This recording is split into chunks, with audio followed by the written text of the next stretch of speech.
Hi folks! I didn't expect that it would be so exciting for me to choose stories about stalkers. I have collected so much cool material that there is enough for one more issue. Listen and write in the comments how do you like it.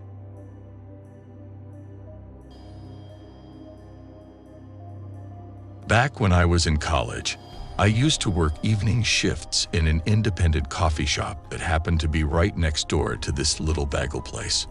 I think there must have been some degree of collusion between the two owners, as the bagel place was geared to be like a health nut place, whereas all the baked goods the coffee shop produced had like diabetes-inducing levels of sugar in them. So naturally, I'd often call into the bagel place to grab a bite to eat before clocking in for my shift, since the sugar crash that followed one of our cinnamon buns was about as debilitating as they come. But that's how I met Tom. Tom worked full-time at the bagel place, and he was there to take my order like 9 out of 10 times that I stopped by. It wasn't long before he knew my orders off by heart. Shortly after that, we were on first-name terms, and the more familiar we got, the more a little gentle flirting entered into our daily exchanges. I wasn't mad about it. He was kind of cute, and it certainly didn't sting that he started giving me discounts. After about a month or so, he asked if I have a boyfriend. I said no, so he asked me if I'd like to grab a drink or something after our shift ends. The bagel place and the coffee shop closed within a half hour of each other. I said sure because why not, right? But oh my God, if I'd have known what kind of guy Tom was, I'd have just resigned myself to getting fat from the danishes at work. A few extra pounds would be easy to shake, but a full-blown stalker? Not so much. Okay, so I didn't meet Tom after work that day, as I was way too busy with an upcoming deadline. However, we did arrange to meet over the weekend so we could see if we clicked. It definitely wasn't the greatest date I'd ever been on. Like, I don't think whatever chemistry we had really translated into a social conversational setting. But I didn't write him off altogether, and we agreed to go out next time. We were both free. It's so weird to think that he actually gave me space at first. Like, we went 48 hours at a time without talking. Sometimes it really did seem chill. But then came the day when I walked into the bagel place, and the manager was working the evening shift.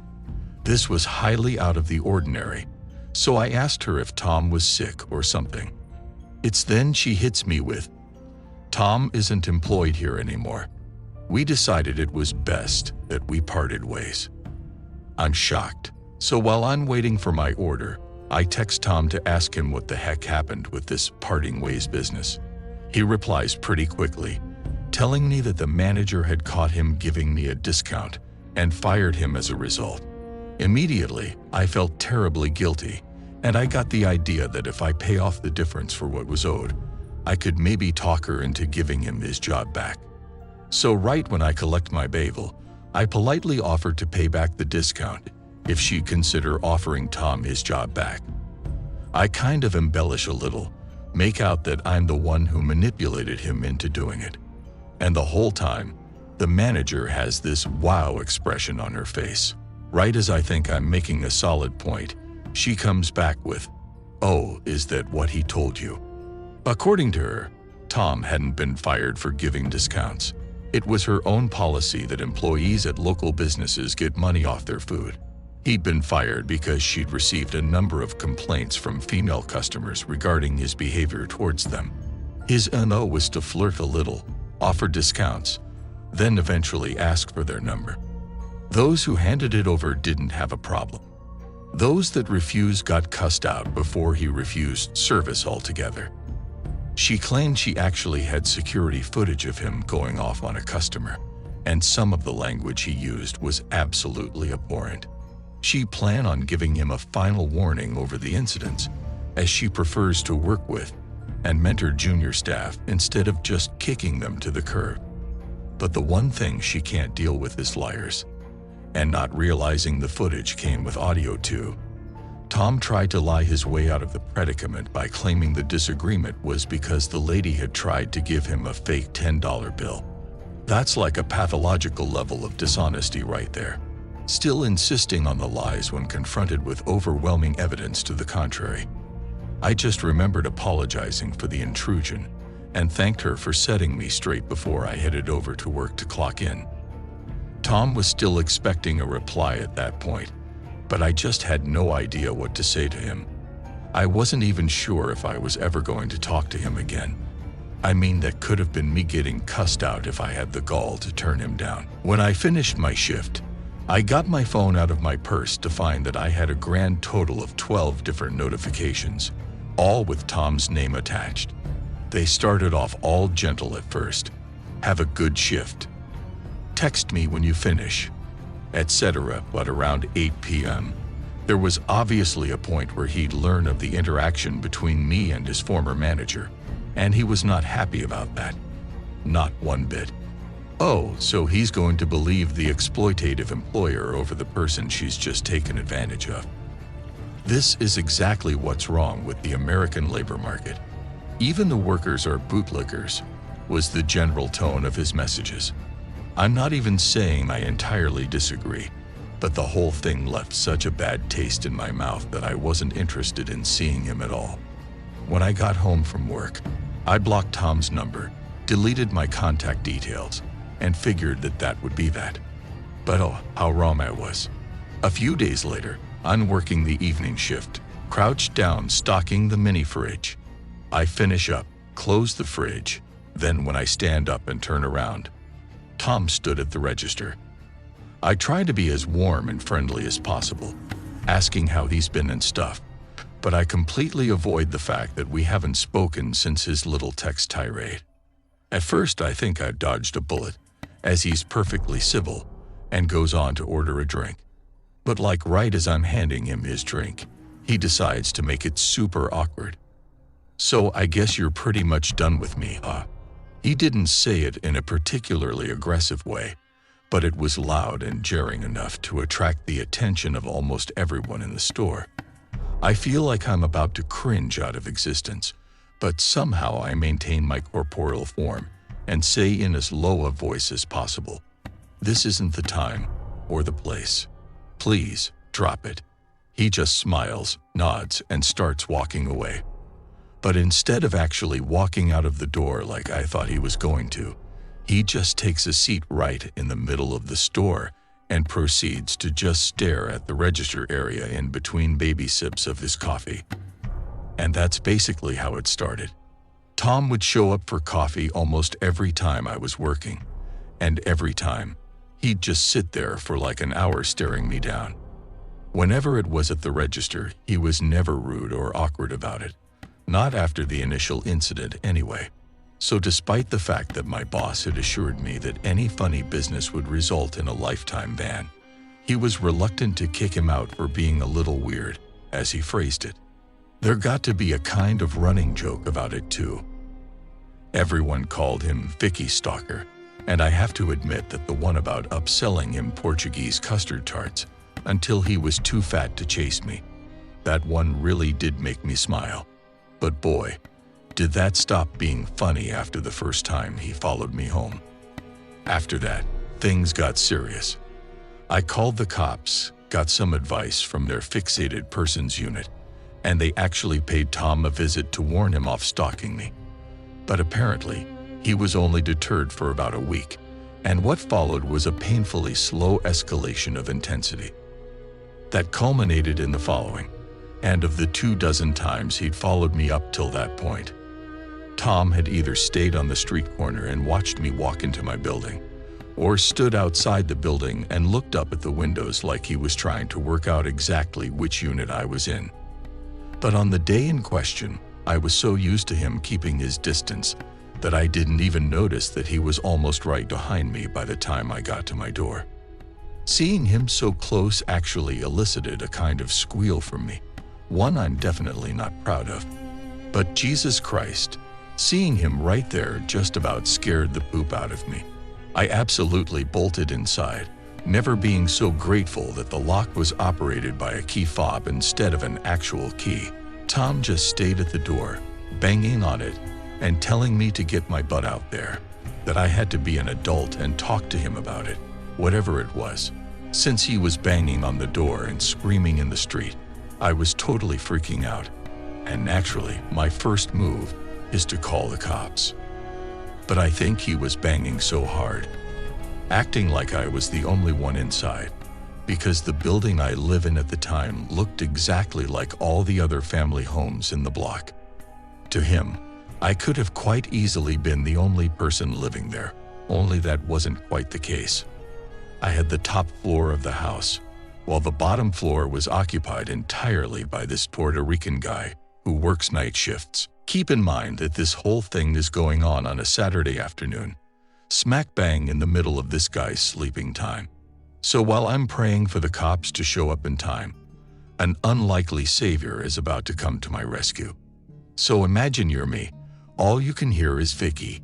If you think you can just punk guys like me and not face the consequences, you're dumber than you look.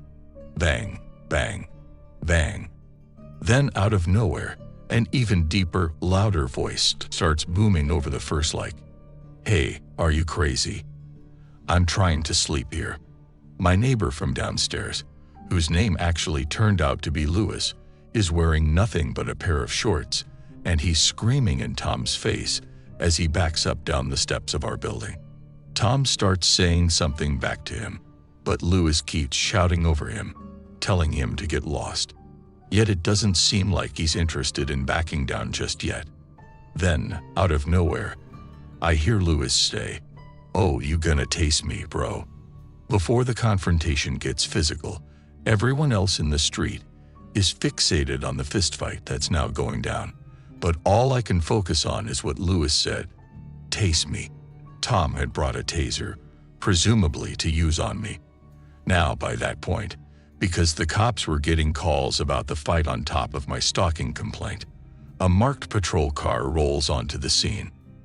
With a by now bloody Tom trying to walk away from the scene, the cops initially go for Lewis, drawing their guns and demanding a show of hands.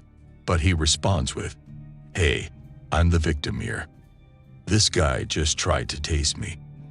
The cops and I watch as Tom starts to walk faster away from the scene, which obviously prompts the cops to chase him down and arrest him for carrying a concealed weapon or whatever they had in mind. Finally, my stalker was in police custody.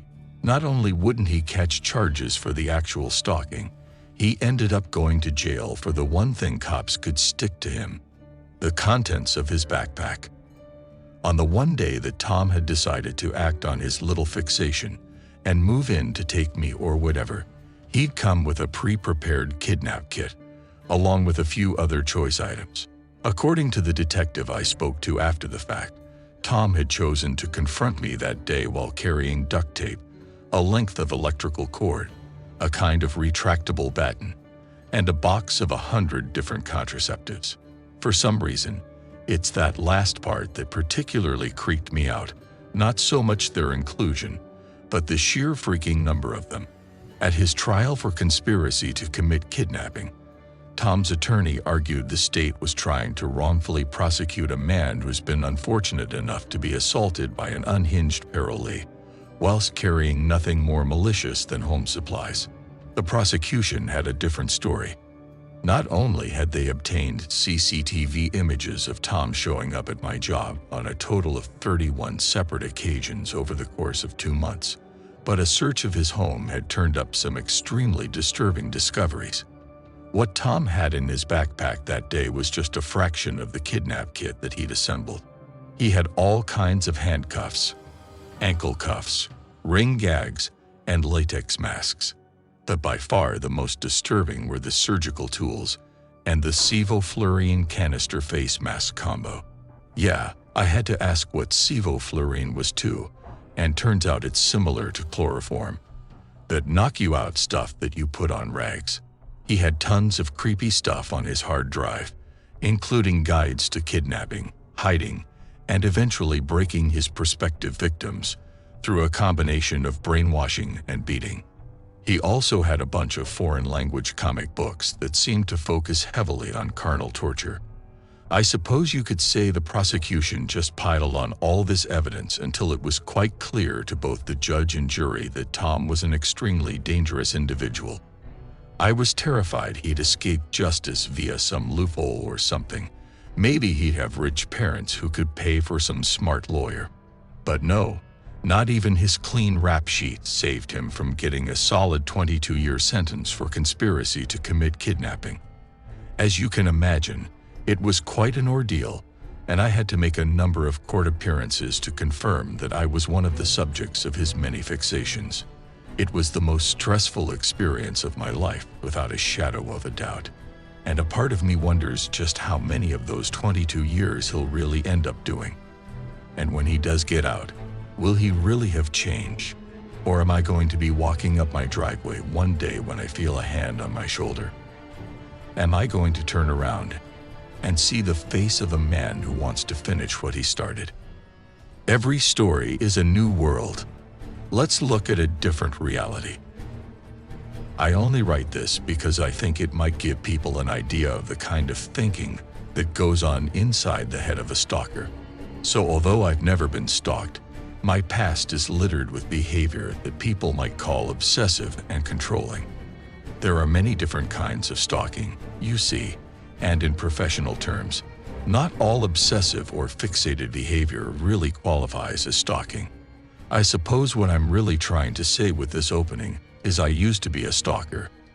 And this is my story. I first began to experience feelings of fixation in my first year of old sixth form college. There was this girl named Emma who sat opposite me in English class.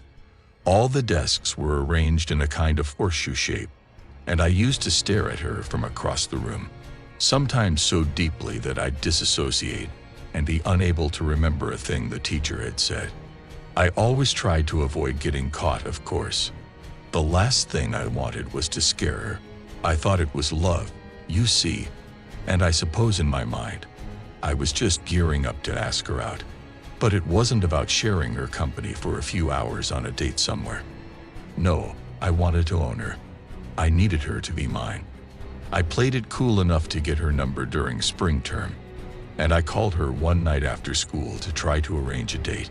She didn't answer her phone, so I just kept calling and calling, thinking if she wanted to arrange a date, she'd answer eventually, right?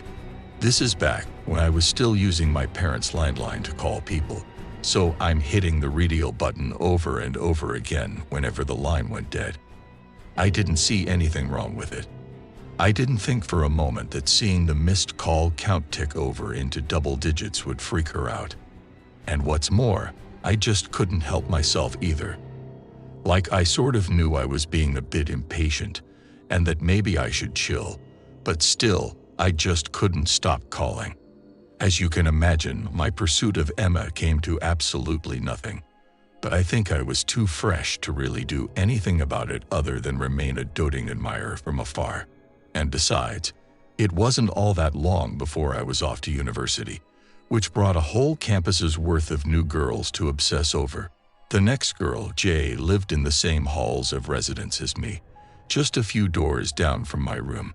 She was the sweetest, most beautiful creature I'd ever laid my eyes on, and I got those exactly same feelings of wanting to own her as I did from Emma in English class. Only this time, they were considerably more intense. Not so much because I liked her any more or less than Emma, but being at university gave me this almost subconscious sense that I could do anything I wanted. There were no teachers watching us, no cameras in our dorm rooms to watch us while we slept. She was mine for the taking. It's that kind of predatory behavior that I've learned to recognize in myself, and I have to work very hard to see it sometimes, as it's just second nature to think that way. That's why I'm so different from other people, I suppose.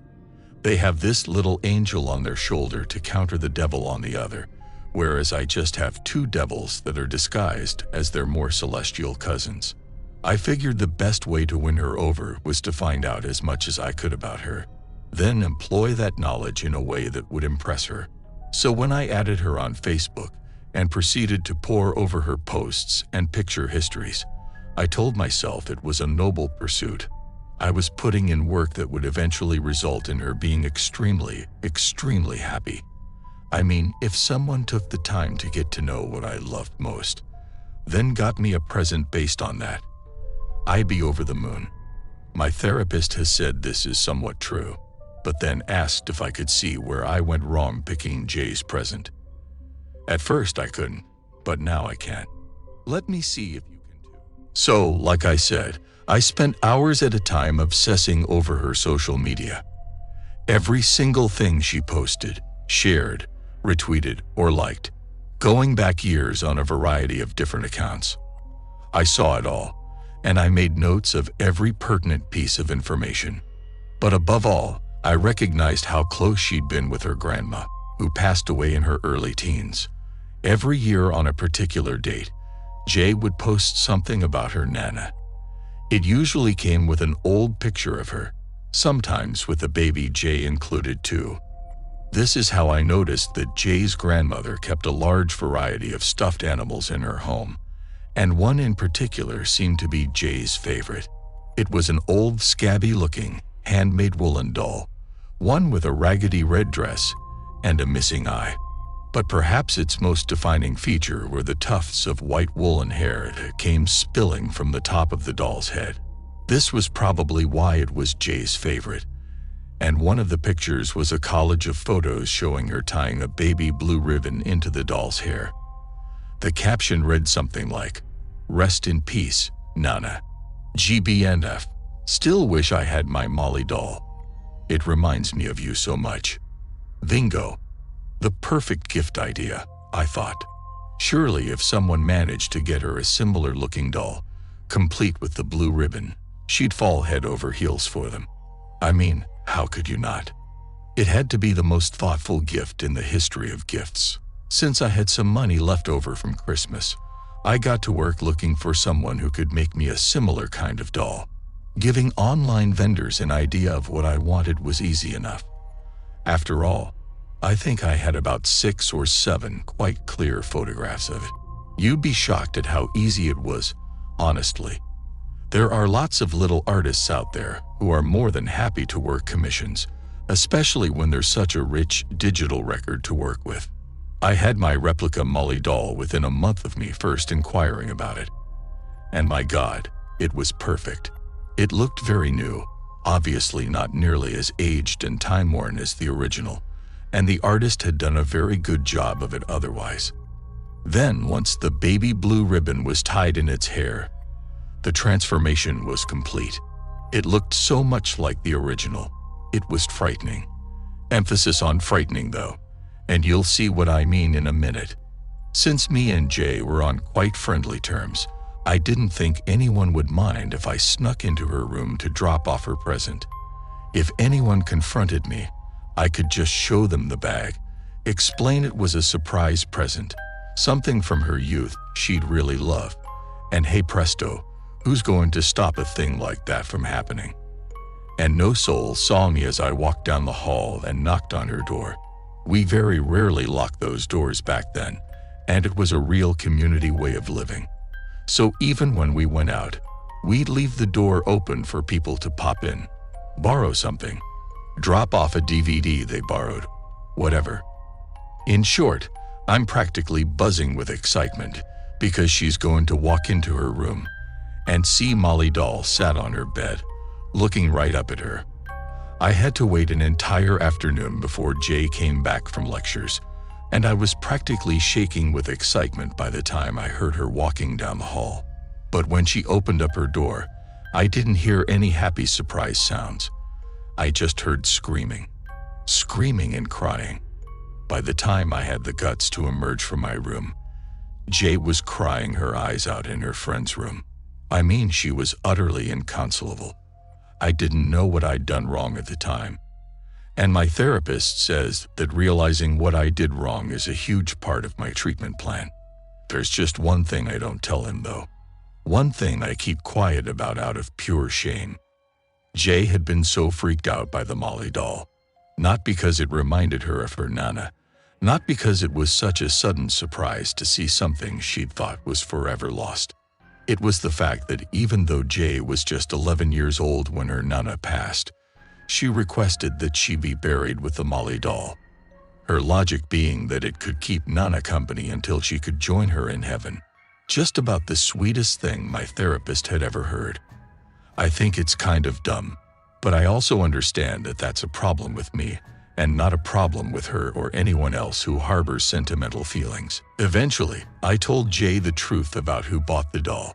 She was so angry that she punched me in the nose, which made me so angry that I wanted to kill her. I don't mean that in some abstract, metaphorical way. I mean, I was out buying a plastic tarp to wrap her body, and when I had to kind of come to Jesus moment, as the Americans say, the rest is history, I suppose.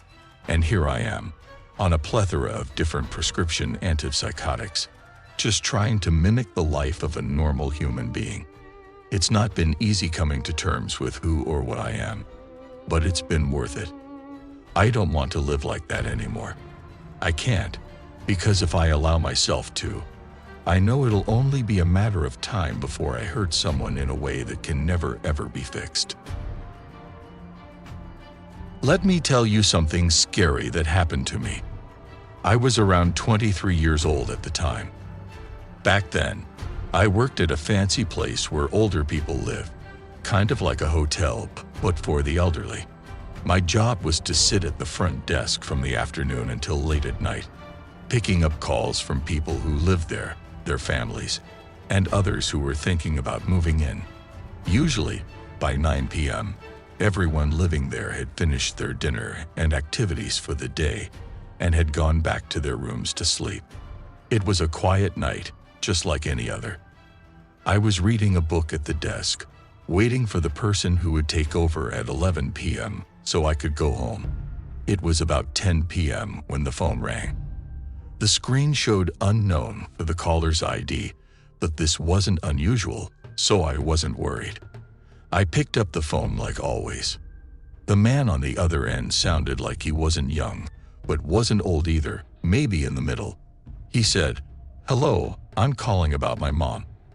I'm interested in seeing your place and learning more about it."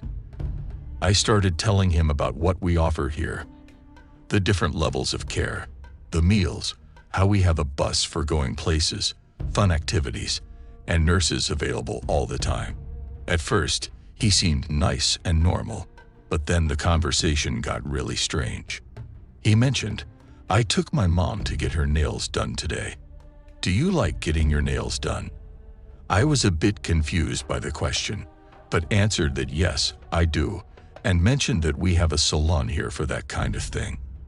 Then he said, "My mom is here now, moving her feet in her sandals. Listen to this." Next, I heard a weird squishy sound. It sounds like when you walk on the beach with wet feet and then put on rubber sandals. I didn't know what to say to that. The man went on, "Did you hear that? She looks so cute. She's got her toenails painted red and is wearing her little sandals." I was really uncomfortable by then and wished the call would just end. We sometimes record calls, and I didn't want to get in trouble for hanging up on someone. So I kept talking and gave him the marketing department's number, telling him to call during the day. Finally, I managed to end the call. When the night shift person came at 11 p.m., we joked about the weird chat I had. I went back home and came to work the next day as usual. But then, at around 10 p.m. that night, the same man called again. This time he said, "Hello, Jane. I have more questions about your place." I asked him if he had talked to our marketing team, but he said no. He told me he'd rather talk to me because I was nice to talk to. I still didn't want to just hang up because I was afraid of getting into trouble. Then he began talking about nail care again, and I could hear that strange squishy noise in the background. He asked, "What color are your toenails?" That was it for me. I hung up on him. Almost immediately, the phone rang again. The screen said, "Unknown caller." I took a deep breath, hoping it was someone else. I answered, but I was wrong. It was him, the nail care man, and this time he was mad. He yelled, saying he would complain to my boss in the morning about how I treated him. I quickly lied, saying, "Sure, go ahead. You know we record all calls, right? So my boss can just listen to them himself." There was a brief silence, then a click. He had hung up, but he called again the next night. This time, he said sorry for shouting. He mentioned he still wanted to bring his mom to see our place and asked for the marketing number again. I gave it to him, hoping that would be the end of it. On my next day off, though, things got weirder. The person covering for me said the same man called multiple times over the weekend, always at 10 p.m., asking specifically for me. He wanted to know when I'd be working and insisted on talking only to me, saying I was very kind. Now, I was truly scared. I decided to tell my boss everything. We tried to listen to the call recordings, but it turns out our system doesn't save calls from unknown numbers. For about a month, I was constantly worried that this man would just show up since he knew where I worked and had figured out my schedule. Following my boss's approval, I stopped answering calls from unknown numbers. One night I wasn't there. He called and got directed to my boss's phone. I'm not sure what was said because my boss wouldn't share the details with me. But after that, the calls stopped completely. I really hope that was the last I'll ever hear from that unsettling man with the odd fascination. Growing up, I was always the odd one out, which made finding friends a real challenge. In high school, I was pretty rebellious, and living in a town where everyone seemed to be overly proper and religious felt like a nightmare to me. Then, I met a guy named Alex. I was over the moon to have someone I could really talk to. We quickly became inseparable, spending nearly every day together. Alex was a bit strange, but then again, so was I, so I didn't think much of it. We often smoked weed together, so I chalked up some of the weird things he said to just being high. But then one day he mentioned, "I think I might hurt someone soon." 4 days later, he made a threat on social media to attack our school. When I confronted him, he laughed it off as a joke, but the school took it very seriously. The police got involved, and he was sent away for a few weeks to cool off, though we stayed in touch. It was then, foolishly, I realized I was in love with him. I went out of my way to defend his name, even getting into arguments with some parents online. My own parents pleaded with me to cut ties with him. But I couldn't shake the belief that he was fundamentally a good guy. I refused to think he could actually hurt anyone. When Alex returned, his reputation was destroyed. Other students would literally run away from him in the hallways, and he received numerous threats. After that, something in him shifted. He became more aggressive. Even when we were just chatting and laughing, he would suddenly lash out at me with harsh words. If I mentioned a guy I was chatting with, he'd insult me, or if I made a new friend, he'd sabotage that friendship, and for some reason, I convinced myself he was just being overly protective. A year passed since those events. The hurtful words kept coming, and I just put up with it. Despite being in love with him, I never acted on my feelings because Alex was my closest pal. To distract myself, I started seeing a guy named Chris. Alex couldn't stand Chris. He didn't have a specific reason. He just didn't like me spending time with anyone but him. Chris dealt in weed, and Alex knew this. Alex asked if Chris could give him some weed on credit because of our close friendship, and Chris agreed. But Alex never paid him back. Chris tried to talk to Alex about the money, but Alex always dodged him and avoided any confrontation. After a month of this, Chris spotted Alex's car and decided to confront him. Seeing Alex and Chris' baseball bat, Alex panicked, quickly driving off and calling the police, claiming he was attacked. Chris was arrested for assault with a weapon. 3 days after getting out, Chris saw Alex and shouted an insult at him, leading to Chris being charged with stalking. Around this time, my parents caught me smoking. I chose to be honest and spilled everything to them. Understandably, they were furious about the mess I was in, especially after learning I was involved with someone who dealt drugs. They took my phone, banned me from seeing Chris, and installed a tracker to monitor my movements. They considered informing Alex's parents about our drug use, which could lead to Alex being thrown out. I secretly warned Alex, and he exploded in anger, insulting me deeply. That was the last straw for me, and I told him we shouldn't talk anymore. After that, Alex and I stopped all communication. I made sure we weren't put on the same shifts at work, and at school, I kept my distance. Avoiding him was easier since we had no classes together, but the nasty rumors he spread about me made it tough. Then the messages began. He bombarded me with texts nonstop, so I blocked his number. But he didn't give up. He'd borrow phones from others to reach me, forcing me to block those numbers too. He then resorted to messaging apps we used for work, which I also blocked. Eventually, he got fired for messing with the tips on receipts. I kept blocking any new numbers or accounts he used to try and contact me, wanting nothing to do with him. He even created new social media accounts to message me, but I ignored all his attempts. One evening, after a guitar lesson, I found Alex's car in the parking lot. How he knew I'd be there, I still can't figure out. Noticing his car was empty, I mustered the courage to go inside for my lesson. Afterwards, I found his car parked right beside mine, with him inside, ready to confront me. As soon as he saw me, he started yelling insults, freezing me in place. I managed to get into my car and drove home as quickly as possible. He didn't stop there. He began asking others at school to persuade me to speak to him. I never gave in to talking to him, no matter how much others tried to convince me. Just hearing his name would send me into such a panic that I often had to leave school. The situation got so bad that I missed all of November and eventually switched to homeschooling. About a month after the switch, I was driving with a friend when Alex's car started following us aggressively. My friend quietly admitted she had noticed him following us, but didn't want to scare me.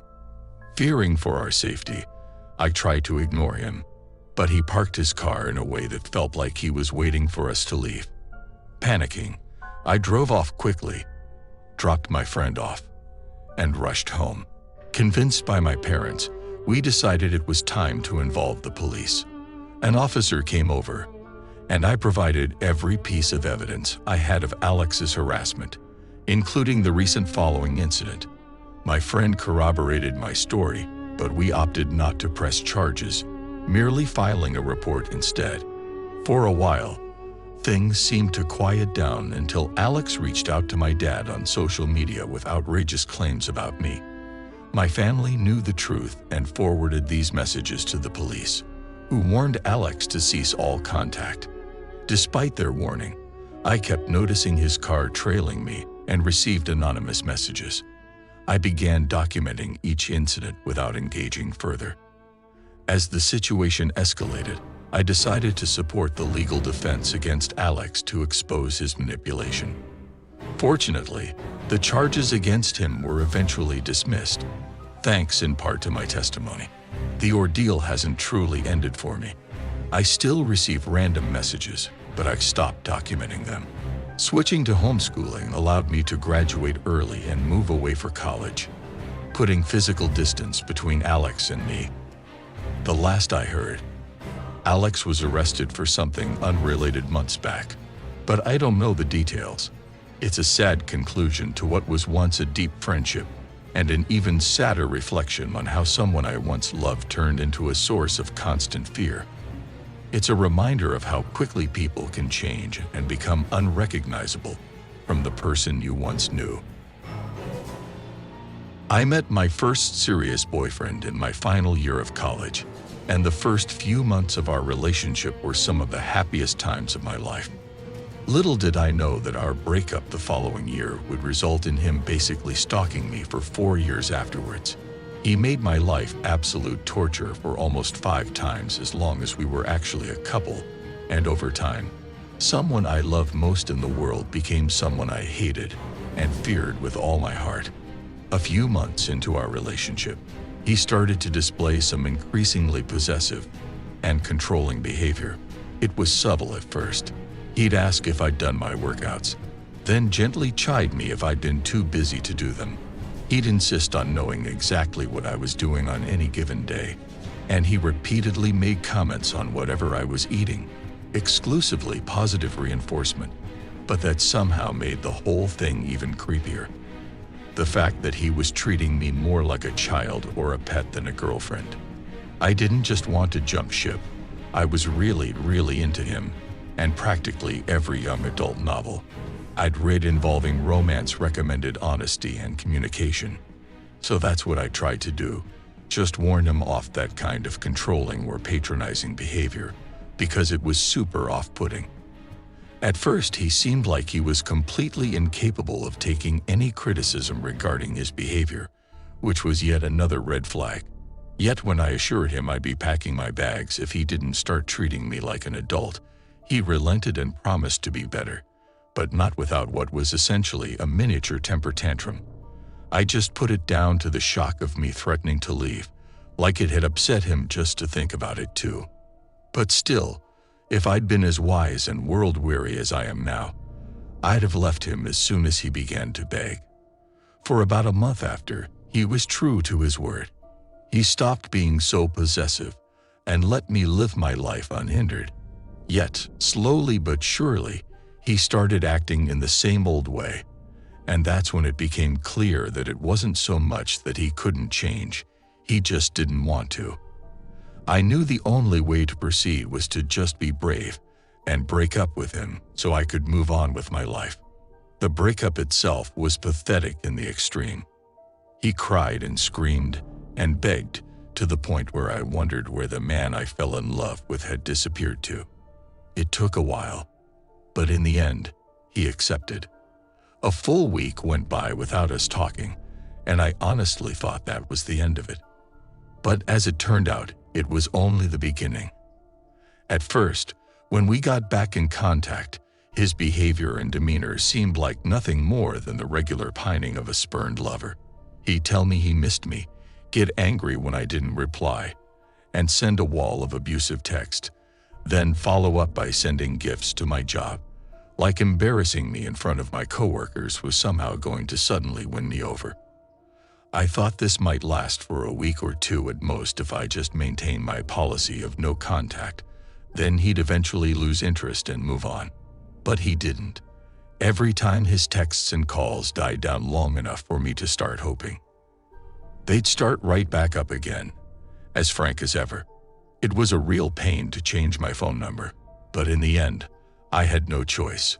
For a while, that brought a measure of peace, but instead of giving up, my ex just upped his game. It started when I just so happened to bump into him at the Publix near my apartment. I put the first encounter down to chance, but he didn't make a scene or anything.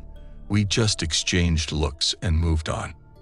But then, I started bumping into him on the way home from work too, and whenever I took my dog for a walk, and whenever I went for a run. And I realized it was never just us bumping into one another. He was actually stalking me.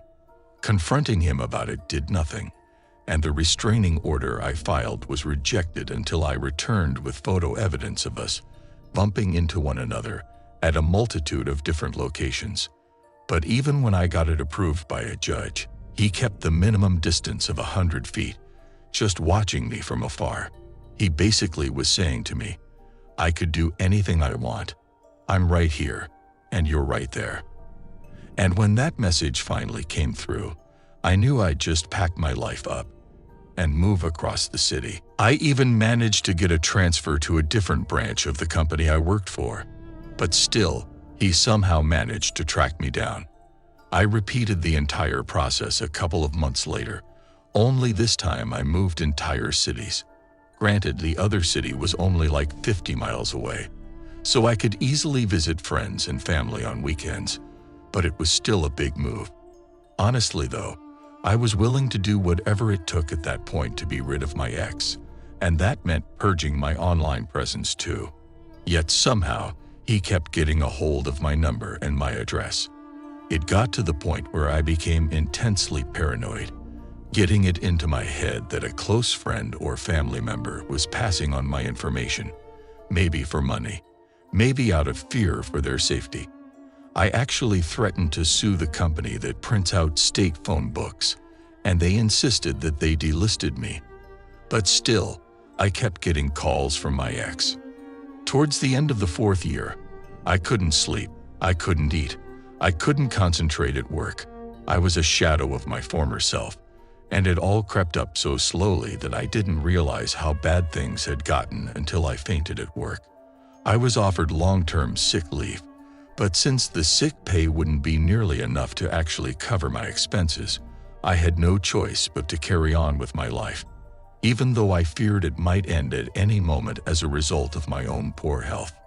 Just then, 2 months shy of his stalking having lasted a full 5 years, a friend of mine forwarded me a news story involving misuse of resources at the National Tax Office. Staff members were using insider knowledge to find themselves and their immediate families enough tax loopholes to pay a trifling amount each year, which was obviously highly illegal. But one of the names listed in the story was one I was very, very familiar with. It was my ex. And although there was every chance he was committing the same tax fraud as the others, I knew he was abusing his position for another reason entirely. That's how, no matter how hard I tried to move on with my life, he was always able to get a hold of my updated contact details by looking up my freaking tax returns and other such paperwork. He and his coworkers were looking at lengthy prison sentences for what they'd done, and it seemed like finally I'd get the peace I'd been craving for so long. It might only be for a number of years until he could get out and find me again, but at least it would provide some measure of relief. Little did I know that this peace would turn out to be permanent, as my ex obviously couldn't face the time. He took his own life before his sentencing hearing. I'm not ashamed to say that I wept with utter relief once I heard the news. I know that sounds cruel, but you have to put yourself in my shoes. That man made my life the worst it's ever been for the longest time it's ever been that way. He made any kind of romantic relationship impossible, and those were the best dating years of my life just burned away because he couldn't handle seeing me with anyone else. He wasn't sad at the losses he caused me, so I won't be sad about the losses he caused himself. It was throughout his own pathological stubbornness and possessiveness that he came to find himself in such a situation. And if you ask me, he got everything he deserved. I'm a young guy who likes other guys, living in a not too big town. Finding someone to date here isn't easy, and most of us use apps or websites to meet for hanging out or dates. Every day, I check out these sites hoping to find someone new to talk to, but I almost never meet up with anyone. I'm always a bit scared of getting sick or being tricked, so I just look around without really planning to meet anybody. About half a year ago, while looking on Craigslist, I stumbled upon a post that caught my eye. It was from a man a bit older than me who seemed to be looking for the same thing as me. He wanted to hang out with someone my age, maybe have some drinks together, and just enjoy each other's company, not just looking for a quick thing. After replying to his post, we texted back and forth for a month, but never talked about actually seeing each other. Eventually, I felt brave enough to ask if he wanted to meet up. He said yes, and we planned for me to drive to his place, which was about 10 miles away from me, outside the city. On the day we were supposed to meet, it was getting late, around 6 p.m. It wasn't completely dark yet, but it was getting there. I drove to the area where he said he lived. He texted me to say he'd be on the side of the road because he was coming back from a friend's house and asked me to pick him up on the way to his place. He had mentioned before that he had 2 kids living with him since their mom wasn't around. He told me his kids were at a friend's for the night, so we'd have the place to ourselves. As I got closer, I saw him walking along the road, carrying a big speaker and wearing a hoodie. We were far from the city, on a dirt road with a few houses spread out here and there. I stopped the car and greeted him, trying to be friendly. But he didn't smile or say anything, just opened the car door and sat down. I found it weird because we had been chatting nicely for a month, and I thought he'd be more welcoming. After I picked him up, and we started heading to his place, he suddenly asked me to turn around. He wanted to pick up some drinks and stuff to relax together. I didn't think much of it and turned the car around. Driving back on the dark, lampless road, he mentioned his house had no electricity and asked if that was okay. I was a bit surprised but said it was fine if he had candles or something for light. He didn't respond, just stared ahead. That made me think of his kids. How can kids live in a house without power? I wondered. So I asked him about it. At that moment, things took a darker turn. He casually mentioned, "They're with my mom now." But just a few days back, he insisted his children were living with him and their mother was out of the picture. My mind raced with doubts, yet I didn't feel directly in danger, not just then. When we reached the store, he covered his face and head, as if trying to avoid being seen by someone. This behavior struck me as odd. He returned to the car after buying his stuff. On our way back to his house, a 15-minute drive, he dropped a bombshell, saying, "I had to sell drugs to afford tonight." I was taken aback by his sudden admission. Feeling the situation was getting riskier, I asked about protection, just in case. He didn't have any, so I suggested we stop at another store to buy some, hoping this detour might offer me a chance to escape. His actions were becoming increasingly weird, and all I wanted was to find a way out. Leaving him at the grocery store felt like my opportunity. I considered driving off and cutting off all contact with him. But as I pondered leaving, I remembered his large speaker in my car. Not wanting any ties to him, fearing he might accuse me of theft, I decided to remove the speaker from my car. But as I was doing so, I heard, "What are you doing?" He had caught me in the act. Panic surged through me. I quickly lied, "Just making space for you in the front." Surprisingly, he seemed to believe my clumsy lie. Yet now he was back in my car, and my chance to leave had vanished. Driving deeper into the darkness, away from any signs of life, the unsettling quiet of the road only broken by the beams of my headlights, I asked if we were close since my navigation indicated we should have arrived. He dismissed it, saying, "Oh, that's an old business address. My place doesn't show up on maps." Alarm bells rang in my head, fear gripping me with thoughts of being robbed or worse. Slowing the car, I desperately searched for any way to escape this escalating nightmare. I quickly made up a story that my best friend was expecting me soon for drinks. I explained that I didn't know we'd be going this far, and I was already late. I wasn't sure if he believed me, but I added that I had texted her the address he gave me so she would know when to expect me back. He seemed to accept my story but was clearly annoyed. Then he suggested, "Why don't we just have some fun in the car right now? There's no one around here. No one will see us."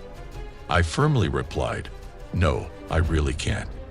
My friend is already upset, and she's called me while you were in the store. I promised her I'd be back in 30 minutes. At that point, I was prepared to leave my car behind if he showed any sign of threatening me, as long as he didn't have a gun. Fortunately, he just sighed heavily, got out of the car, and as he leaned in to say something else, I quickly drove off, leaving a cloud of dust behind. I couldn't see him in the darkness through the rearview mirror, but I imagined his reaction. Once I was safe, I called my friend, my mom, and my sister, telling them a shortened version of what had happened. The thought that I could have been in grave danger made me emotional. Back at home, curiosity got the better of me, and I looked up the address he had given me. Not far from there was a solitary house, standing alone at the end of a dead-end road. Using Google Street View, I saw it was abandoned, doorless, and in disrepair. Searching the actual address revealed it had been listed for sale 5 years ago and was still unsold, likely due to its dilapidated state and possibly shady history. My friends speculated he might have planned to take me there, away from any possible help or passing cars, making it a perfect spot for foul play. After this experience, I swore off meeting anyone from Craigslist again, unless it's in a very public and safe place, like a police station parking lot. Despite my initial vow to stay indoors, life's obligations, school and work, made that impractical. I'm okay now, but the incident was a harsh reminder of the dangers lurking when you least expect it. Back when I was a junior in high school, this guy transferred in from out of state, who developed a serious obsession with me. It started out kind of harmless at first. He would try talking to me, but only ever about the weirdest stuff. Like if he'd been all sweet about asking me out, I definitely would have felt guilty turning him down. But because he was so obnoxious, I had zero qualms with telling him to get lost. A good example would be the first time I rejected him. Most guys might just take it in their stride, maybe think I was playing hard to get. But this kid heard my no and immediately just punched a locker right next to me. The sound of it had me jumping out of my skin, and the few doubts I had about rejecting him completely evaporated the moment he acted out like that. He didn't just punch the locker either, because it caused such a scene. He literally ran away from the lockers at full speed. It was seriously the most embarrassing and terrifying thing that had ever happened to me at that point. Well, at the hands of another human being anyway. He did seem to take a few steps back following this little outburst, but he soon redoubled his efforts, joining every after-school club I was a member of. When they were done, he'd follow me home at a distance. One time, my dad caught him doing it and chased him up the street. After that, it became this huge family issue. I just found the whole thing thoroughly mortifying. I guess because I just didn't get how serious it was. It was annoying, kind of scary even, but I didn't think he had what it took to actually hurt me.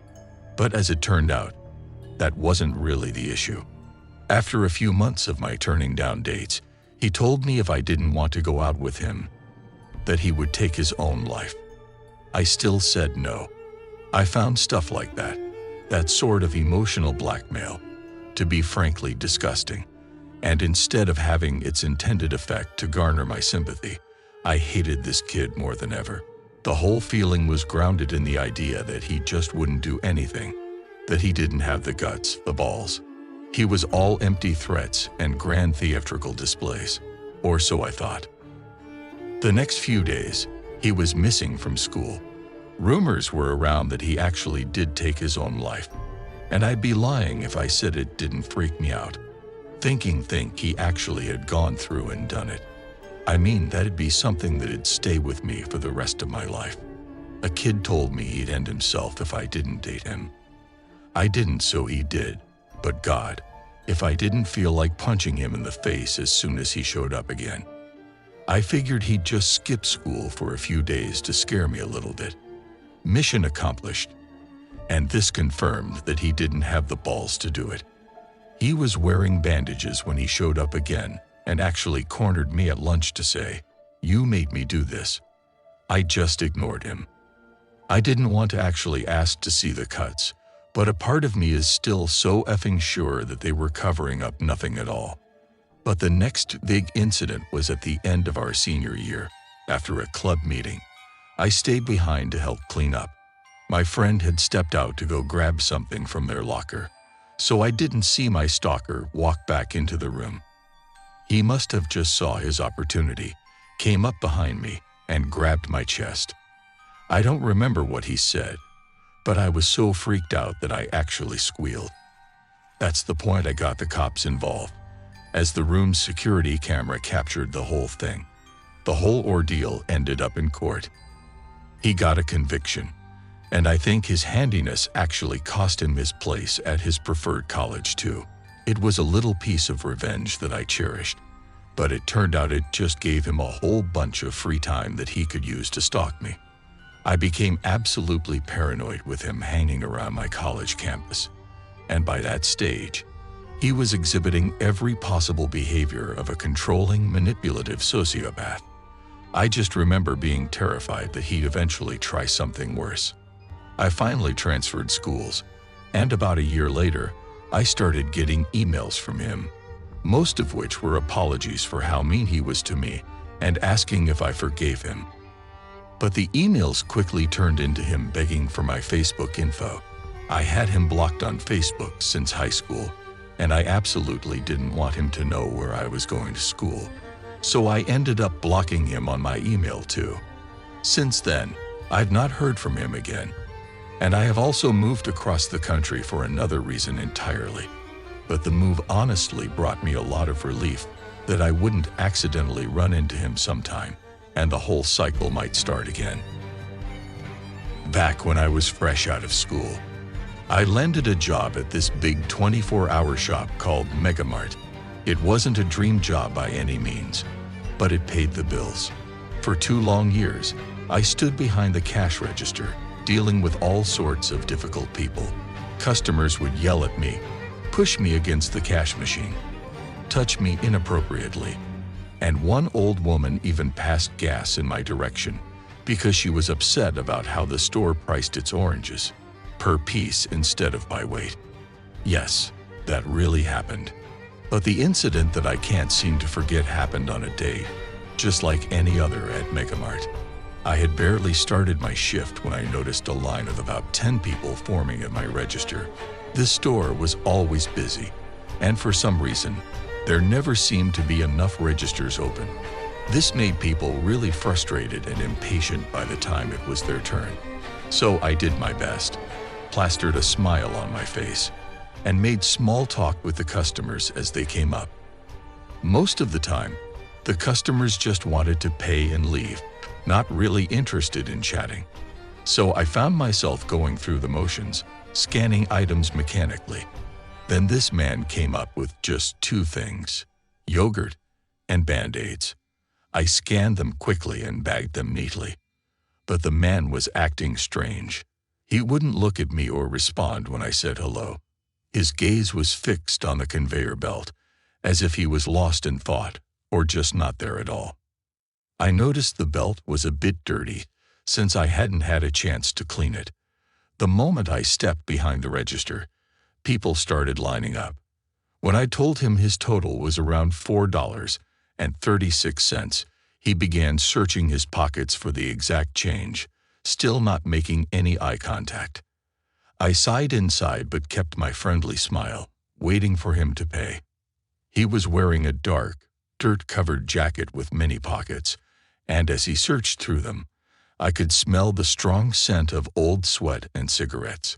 His hands looked dirty and rough, affected by the cold. He poured a mix of coins on the counter, without giving me a glance, and I started to count them. The silence around us felt heavy. I could sense the impatience of the people waiting in line, all their eyes on me except for the man, who was now digging through his trouser pockets. He was missing about 30 cents. After checking, I told him he was short. That's when he finally looked at me, his face all wrinkled in confusion, or maybe anger. His eyes were so dark, almost black, staring at me like he thought I was tricking him. I counted the coins again under his watch. It's just 30 cents short. Maybe you could let it slide with your employee discount. I can't do that. It's against the rules, I explained, feeling sorry. Maybe you want to leave something behind. Losing my job over a small discount wasn't worth it. Others had asked before, usually in jest, but he was serious. No, I need these, he insisted, his stare becoming more intense. I wished he'd just look away. His gaze was unsettling. If I had 30 cents on me, I would have paid it just to avoid this confrontation. When he tried to grab the bag, I turned it away on the carousel. It might have been a foolish act on my part, but I couldn't just let him take it.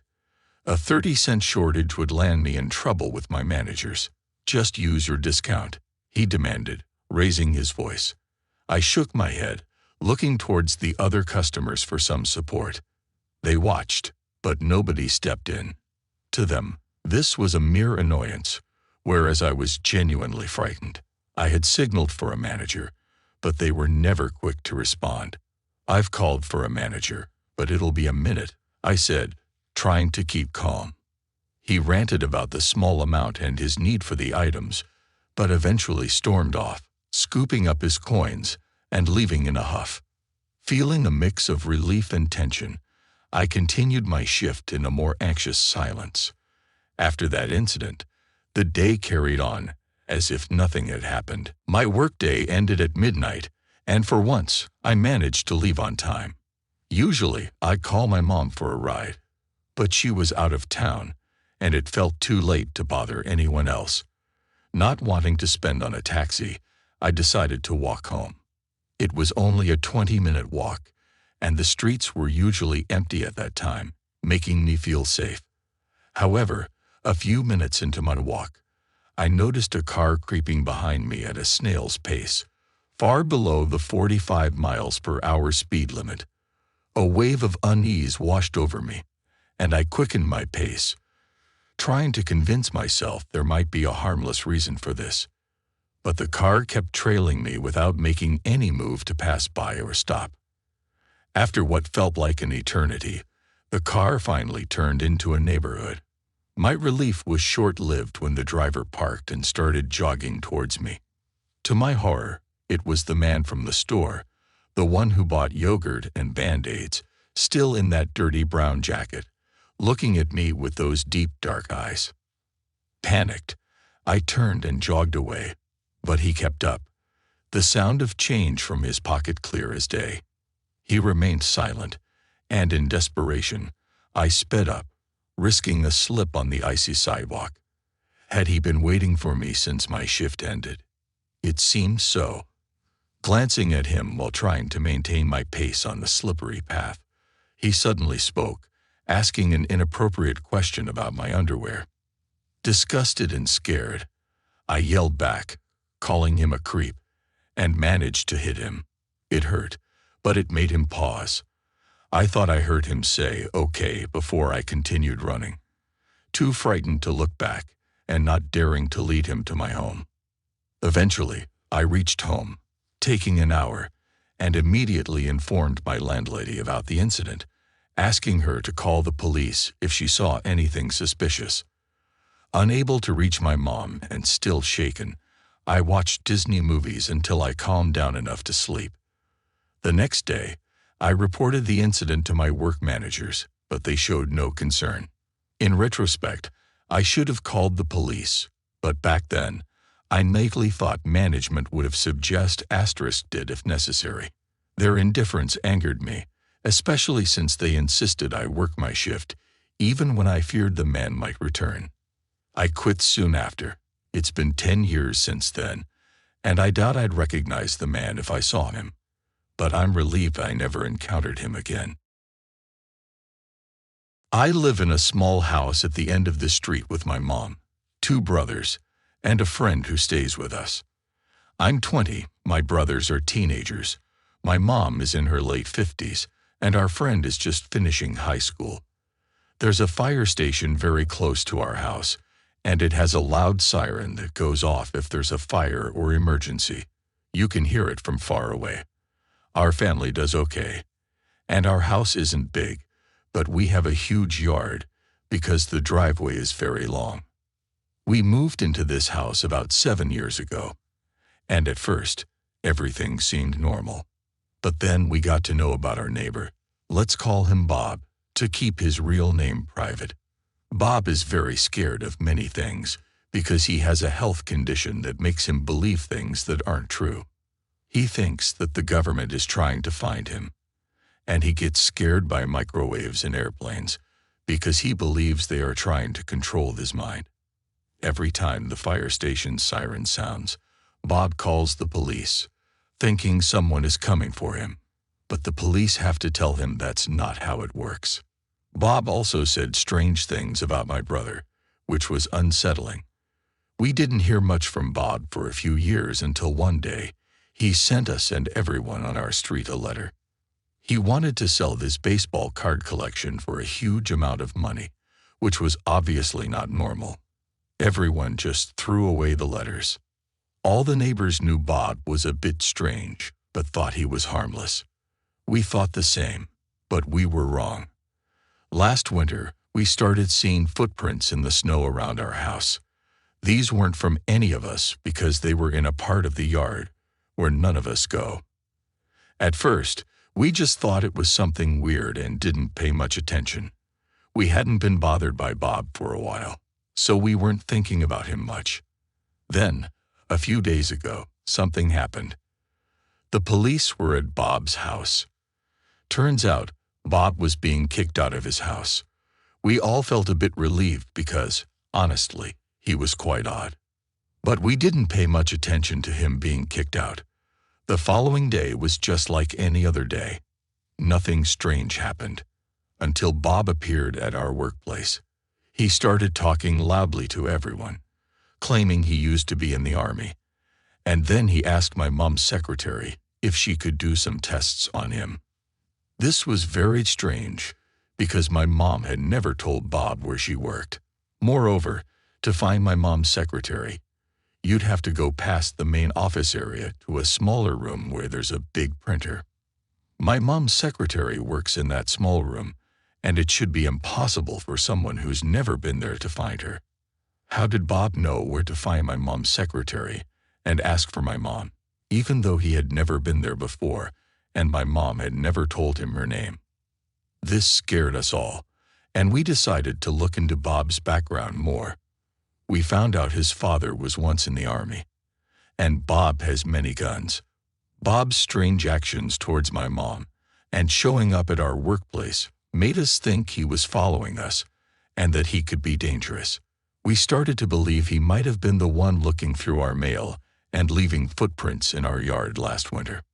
My mom got a court order against him quickly and told all our neighbors what was happening. We hoped things would calm down after that, but they didn't.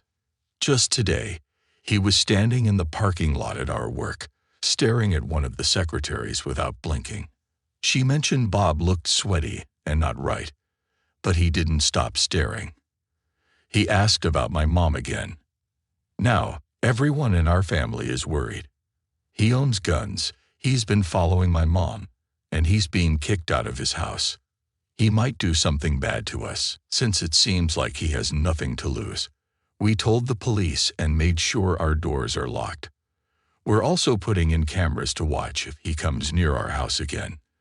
No one is staying home alone until this scary situation is over, and we feel safe. I'll let you know if anything else happens. Update. My brother, our friend, and I were out for dinner with my dad and his girlfriend. My mom was alone at home.